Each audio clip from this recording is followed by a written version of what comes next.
Canada कह रहा है कि हम प्राइवेटली बात करना चाहते हैं। अब मुझे नहीं पता कि कंट्री टू कंट्री प्राइवेटली कैसे बात होती है। स्टेटमेंट ने जारी बात है, उसको ऐसे लग रहा है कि वो डिप्लोमेटिक सपोर्ट ना मिलने की वजह से ये सारी चीज़ें करनी पड़ी। तो आज इंडिया अगर देखें ना अपने पैरों पे खड़ा हो गया है ना, आप कह रहे हैं कि जो वो कनाडा वाले थोड़े से ना डाउन हो रहे हैं, उसकी क्या वजह है? आगे ना निकला होता ना तो वो इतना बोल्ड डिसीजन ना लेता। कनाडा जैसी कंट्री में। जय हिंद दोस्तों, कनाडा और इंडिया के बीच चल रहे डिप्लोमेटिक वार अभी भी जारी है। यूएसए विजिट से लौटे जयशंकर के भारत आने के बाद ही भारत ने कनाडा को अल्टीमेटम देते हुए कहा कि 10 अक्टूबर तक अपने 41 डिप्लोमेट को कनाडा वापस बुला लीजिए। अगर 10 अक्टूबर के बाद ये डिप्लोमेट भारत रहते हैं तो इनकी सभी प्रकार की राजनयिक छूट खत्म कर दी जाएगी। इस बात पे यूएसए ने कहा कि हम भारत और कनाडा के मामले से परिचित हैं और इस राजनीतिक संकट को अमेरिका भारत और कनाडा पर ही छोड़ता है। हालांकि उसने यह भी कहा कि भारत पर लगाया गया आरोप काफी गंभीर है और इसकी जाँच होनी चाहिए। कनाडा को इस मामले पर मित्र देशों का साथ न मिलने पर उसके सुर ढीले दिखाई पड़ रहे हैं। कनाडा ने कहा कि वो भारत से प्राइवेट बातचीत करना चाहता है और इस मामले को बढ़ाना नहीं चाहता। भारत के इतने कड़े रुख से सारे पाकिस्तानी परेशान हैं। कनाडा जो है वो अब ये चीज़ कर रहा है कि हम इंडिया के साथ प्राइवेटली बात करना चाहते हैं। स्टेटमेंट ने जारी बात है जिसे वो कहते हैं ना कि एक मज़ीद कनाडा की पोजीशन को जिसने बड़ा स्ट्रॉन्गली असर्ट किया था इंडिया के ऊपर, उसको ऐसे लग रहा है कि वो डिप्लोमेटिक सपोर्ट ना मिलने की वजह से ये सारी चीज़ें करनी पड़ी हैं। कनाडा की जो फॉरेन मिनिस्टर हैं मेलेनी जॉली जो हैं, उन्होंने कहा है कि हम इंडियन गवर्नमेंट के साथ राब्ते में हैं और इंडियन डिप्लोमेट्स की जो सेफ्टी है वो हमारे लिए बड़ी इंपॉर्टेंट है। कि इस सारे केस में अगर कनाडा बैकफुट पर जाता है तब भी मोदी साहब को फ़ायदा है, और अगर कनाडा असर्ट करता है, वीज़े बंद करता है, हालात को कंप्रोमाइज़ करता है, तब भी मोदी साहब को फ़ायदा है इसमें। ये दोनों चीज़ें आप इसके बेशक मेरिट्स पे चले जाएं तो यू विल फाइंड इट कि ये जो है वो ये आपके सामने आएगा। सो ये मुझे ऐसा लगता है कि जस्टिन ट्रूडो का कहना कि हम एस्केलेट नहीं करेंगे, फॉरेन मिनिस्टर ने कहा है कि हम सारी चीज़ों को प्राइवेटली देखेंगे, इट मीन्स कि ये जो कनाडा का डिप्लोमेटिक ऑफेंसिव उन्होंने किया था, उन्होंने भी डिप्लोमेटिक ऑफेंसिव किया, इंडिया ने काउंटर ऑफेंसिव किया। इसमें वो इस तरह के इश्यूज में बोलते हैं ना, we will blink the first. I think the Canadians have blink the first. And हालांकि Canada without the support of बाकी इत्तेहादी हैं, they could have taken tough position, लेकिन वो अगर वो टफ पोजीशन लेते तो वो जो उनकी कनाडा के अंदर ऑडियंस है वो नाराज़ होती थी। 41 डिप्लोमेट्स जो कि कनाडा के हैं उनको 10 तारीख तक वार्न किया गया है कि 10 तारीख तक आप इंडिया को जो है वो छोड़ के चले जाएं। क्या कहना चाहेंगे, इतने ब्लंट डिसीजन भारत ले लेता है? हम अगर पाकिस्तान की बात करें तो यही इशू अगर पाकिस्तान के साथ कनाडा का हुआ होता तो क्या हम डिप्लोमेट्स को कहते इस तरह के आप पाकिस्तान छोड़ दें? सर बात ये है कि हमारी जो खारजा पॉलिसी है ना वो पहले दिन से कमज़ोर रही है। कुछ चीज़ें ये है कि आप बोल्ड डिसीजन उस सूरत में ले सकते हैं कि जब जो है ना कि आपकी मईशत मजबूत हो, आपका दिफा मजबूत हो, आपके लोग मजबूत हो, आपकी जो है ना कि पब्लिक मजबूत हो। जब आपकी पब्लिक मजबूत नहीं होती, आपका दिफा मजबूत नहीं होता, आपके मईशत मजबूत नहीं होती, तो आप कभी भी जो है ना कि बोल्ड डिसीजन नहीं ले सकते।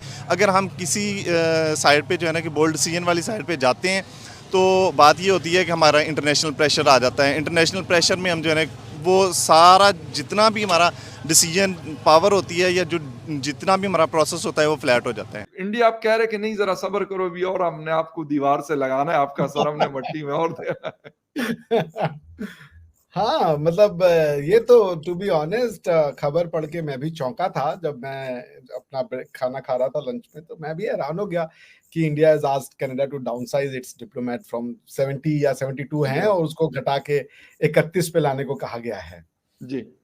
और ट्रूडो साहब का स्टेटमेंट आया कि we don't want to escalate, हम इसको नहीं बढ़ाना चाहते हम। तो इसका मतलब है कि ये जो आर्म ट्विस्टिंग हुई है वो थोड़ा सा फल तो दे रहा है, because now prime minister Trudeau is feeling little heat कि ये जो उन्होंने शुरू किया था ये इतनी आसानी से डाउज आउट होगा नहीं, तो वो उसको फील कर रहे हैं।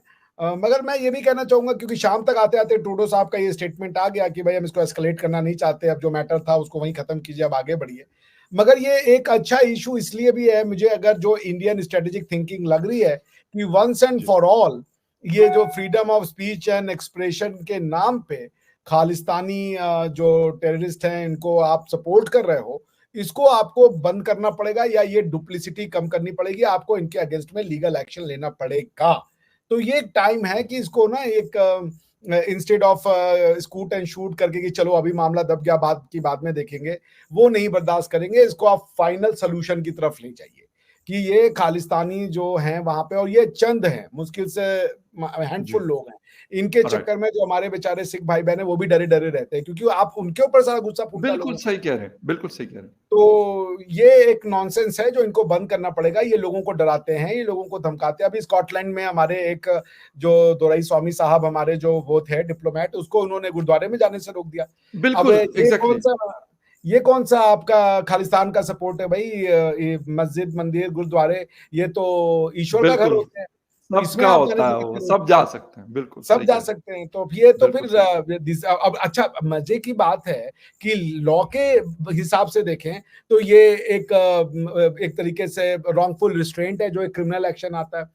उसके बाद ये थ्रेटनिंग है जो कि एक क्रिमिनल एक्शन है। इतने सारे क्राइम आपके कमिट हुए हैं, फैक्ट में ऑन द फेस दिख रहा है। असॉल्ट है, बैटरी है, क्रिमिनल इंटिमिडेशन है, उसके बाद रॉन्गफुल रिस्ट्रेंट है। आपने कोई भी क्रिमिनल एक्शन नहीं लिया उनके अगेंस्ट में जिन्होंने डिप्लोमेट को रोका, और प्लस आपने काउंसलर ट्रीटी जो है काउंसलर रिलेशन का, उसका वायलेशन किया। So I think India wants to keep the pot boiling. Indian foreign minister ने यह स्टेटमेंट दिया कि भाई हम बैठ के प्राइवेट टॉक कर सकते हैं, हम नहीं चाहते कि मजीद तमाशा बने। मतलब एक किस्म की उन्होंने हार मान ली है। अगर डायरेक्टली या इनडायरेक्टली देखा जाए, कनाडा जैसे कंट्री ने भारत से कैसे, ये साथ ही भारत है साथ ही इंडिया, कैसे वो इतनी बड़ी पावर बन गए हैं? ऐसे हुआ है सर, मैं आपको बताता हूँ। वो आज इंडिया अगर देखें ना अपने पैरों पे खड़ा हो गया है ना, आप कह रहे हैं कि जो वो कनाडा वाले थोड़े से ना डाउन हो रहे हैं, उसकी क्या वजह है? सर वजह ये है कि वो अपना कमाते हैं, अपना खाते हैं। ठीक है। जो मेन चीज सारी बातों को छोड़ दें, एक बात है, जब हमने किसी के पैसे देने हैं, जब लेके खाना है, चौधरी साहब हम इस पोजीशन में ही नहीं है कि हम किसी के सामने स्टैंड ले सकें। और इस नहज पे लाने वाले कौन लोग हैं, हमें उनका गिरेबान पकड़ना चाहिए। मेरी बात सुने ना। बड़ी गहरी बात की है इन्होंने कि देखें अगर आज इंडिया इस पोजीशन पे है कि कनाडा जैसे कंट्री को ना सिर्फ टक्कर देता है, अगर कोई गलत बात करता है, अगर कोई प्रूफ के साथ बात नहीं करता तो उसे माफ़ी मांगने पे भी मजबूर करता है। तो उसकी वजह यही है कि भाई वो किसी से पैसे नहीं लेते, वो ट्रेड करते हैं, वो एड के ऊपर नहीं जाते।